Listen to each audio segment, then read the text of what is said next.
So what is this I hear? Lou wants to move to Rumble now. Listen, I've been saying it for the longest time. Lou's paranoid. You understand? Every you ever notice that like when you look at his videos, I don't know if you noticed it lately. It all started with me with that sword thing. He's always looking over his shoulder. You know what I mean? It seems like he has like a fear. Honestly, I'm just telling you my opinion. It's like he has a fear. He doesn't know, who's out to get him. He doesn't know who's mad at him, who's blaming him.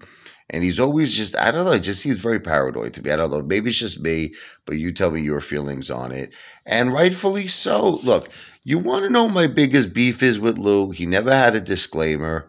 You know, he never ever once said he was an entertainer. Never. Okay, you know what? Many people have even threatened me. You could ask my wife. I got death threats. I got all kinds of things. And it's like, for what? For what? I tell you all I'm an entertainer. First of all, I'm in it with you. I'm taking the losses too. You know what I mean? I'm down so much money. My wife knows the truth. I'm down an insane amount of money. But you see, the one thing that I was smart about was that, and I have to say, this is the only thing I give my credit, because people call me stupid. I don't think I'm stupid, okay? I don't think I'm stupid, because you know what I said to myself? You have to separate certain things in your life. I have a house. You follow me? My house can never be touched. You follow me in terms of any type of, because there was a time I was considering refinancing the house, taking maybe 200,000 out, putting it in AMC. Thank God I didn't do that. I'll be honest with you. Okay, so I decided, let me leave my house alone. I got my equity. Then the gold has been something I've been doing for years. I got the gold, I got the silver, I got cash reserves. So in other words, I didn't touch none of that stuff. Okay, and even though you don't know it, I do have a monthly income, a substantial monthly income that keeps me going and my family going and my bills going and my food, my eating out expenses going. So, but that doesn't mean that just because that I have all of this, set aside, that I didn't take a beating on AMC. I took a beating. I'm down like big bucks in high six figures. Let's just leave it at that. But could you imagine how I would have put everything into it? Could you imagine how I would have refinanced my house? Could you imagine how I would have sold all my gold? I would have sold my silver. I mean, forget about it.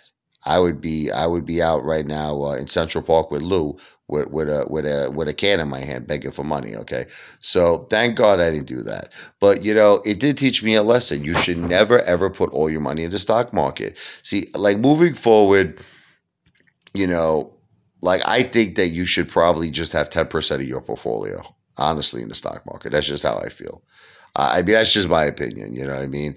The majority of your money should be invested in real estate, in my opinion. This is just my opinion. I want you to understand I am not a financial advisor. I don't give financial advice. I am an entertainer. You do whatever you want to do. But I will tell you this. Every time I invested in real estate, I always made money. Like I'm up a tremendous amount of money right now in my house. I'm up like over $250,000 on my house. And that's just one property. I had a few other properties that I bought. When we first got married, I bought a house in Jackson. I made like $55,000 on that in 1 year. In 1 year, that was back in 2005. We owned a house in Pennsylvania. I could go on and on. I've always made money in real estate. Always. Okay. Now, gold, I don't really make, well, I am actually up. I am profitable on gold because I've been buying gold at a very young age. But the thing is, I don't invest in gold to make money. It's more of a safe haven. You understand? Gold to me always works as an emergency. Like when the coronavirus first hit in March of 2020, I didn't sell all. I sold a portion of my gold. We needed like $50,000. I went to the Diamond District. I got a great deal. I paid pennies on the dollar. I got top dollar. But you have to understand I had to make a decision because it was scary times. Remember that, Jen? March of 2020. It was scary times. They were shutting down everything. Everything was shutting down. Cuomo in New York, when he was shutting down all the gold refineries. The gold stores didn't want to even the you walk into a pawn shop, the gold, which I would never do, by the way. I would never recommend ever selling your gold there because they're gonna rob you. You always go to the diamond district. But the thing is that they didn't even want to buy gold. That's how bad it was. They were like, I'm overloaded. Everyone's selling gold because like everyone knew that times were going to be very tough for a while. And I unloaded about 50K, but that kept me going. We lived very comfortably during the coronavirus. Like people were struggling, man. We were not struggling because I had gold. So gold to me is like your safe haven. It's like your emergency. But you're probably, how did you go from Lou to this? Well, the point I'm trying to say is that I always tried to make myself very, very transparent to the apes, me, meaning, everything about me. I am not a financial planner. I don't give financial advice. I'm just an entertainer. I'm just a clown. I'm just here to make you laugh. But I'm an ape. See, that's the thing. I proved it to you. I'm an ape. I'm in the trenches with you. I'm fighting the war with you. See, Lou never did that. Lou never proved he was an ape.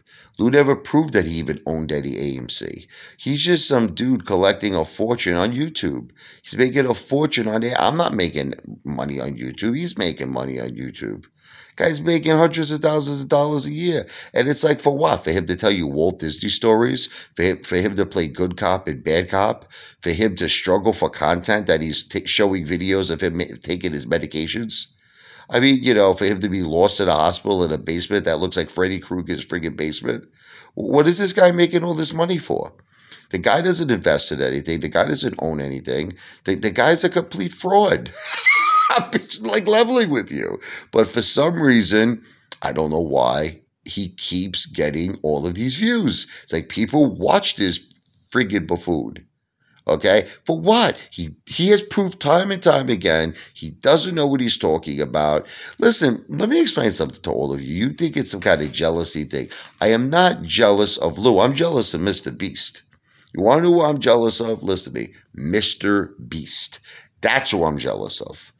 I'm not jealous of Lou. I have a house. I have a family. I have tremendous assets. Much more than Lou. You understand?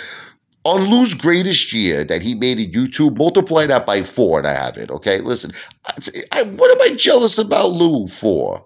First of all, most of the money he made, he had to go pay restitution of $73,000 from the money he stole from Senior Citizen. God only knows who else he owes. Government, taxes, who knows? Lawyer, who knows this guy's business? All I know is the guy wears the same shirts. I know you make fun of me, okay, with the same shirts, but the difference is the only restaurant I ever saw Lou eat at was a Chinese restaurant. The guy doesn't have any. Where's he doing what does he do with all his money? Why don't I see this guy order $100 steak? Why don't I see this guy, I don't know, at the Four Seasons or somewhere like the Waldorf Astoria? He's in Manhattan. Go somewhere fancy. Go somewhere nice. He's always walking around Central Park with the friggin' squirrels. I think he hunts the squirrels.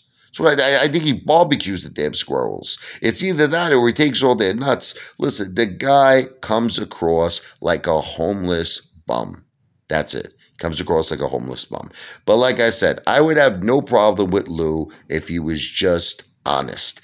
Like, look, if he was honest, all right, I'm not a financial planner. I don't give financial advice. I'm an entertainer. Don't listen to anything I say, but if you like to watch me for entertainment purposes, I make you laugh, I entertain you, then I would love the guy.